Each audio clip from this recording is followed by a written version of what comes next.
கடும் பனிப்பொழிவால் வட மாநிலங்களின் பல்வேறு பகுதிகள் வெள்ளை போர்வை போர்த்தியது போல ரம்மியமாக காட்சியளித்தன. ஜம்மு காஷ்மீரின் பல்வேறு பகுதிகளில் கடும் பனிப்பொழிவு நிலவியது. குறிப்பாக அனந்த்நாக், புத்காம் உள்ளிட்ட மாவட்டங்களில் மழைச்சாரல் போல பனி கொட்டியது. பனிப்பொழிவால் வீட்டின் கூரைகள், மரங்கள், வாகனங்கள் என அனைத்துமே வெள்ளை நிறமாக காட்சியளித்தன.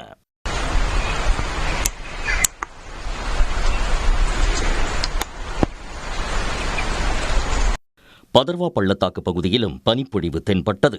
அதிகாலையில் கொட்டிய பனியால் சாலைகள் முழுமையாக வெள்ளை போர்வை போர்த்தியது போல ரம்மியமாக காணப்பட்டன. இதனால் சாலைகளில் வாகனங்கள் மெதுவாக ஊர்ந்து சென்றன.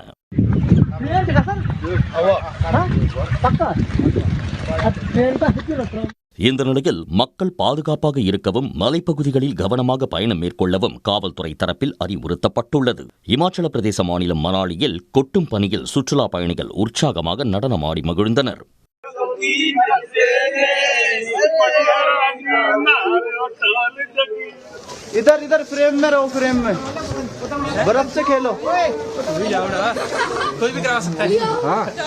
அதேபோல் சிம்லாவிலும் இன்று அதிகாலையில் பனிப்பொழிவு தென்பட்டது.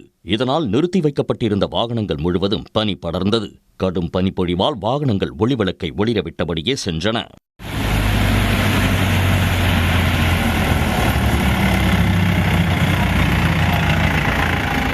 லடாக் பகுதியில் நிலவும் கடுமையான பனிப்பொழிவால் அப்பகுதி முழுவதுமே வெள்ளை நிறமாக மாறி கண்களுக்கு விருந்தளித்தன. இப்படி வட மாநிலங்களில் பல பகுதிகளில் வரலாறு காணாத கடும் பனிப்பொழிவு நிலவி வருகிறது. உடனுக்குடன் செய்திகளை தெரிந்து கொள்ள சன் நியூஸ் பெல் ஐகானை கிளிக் பண்ணுங்க.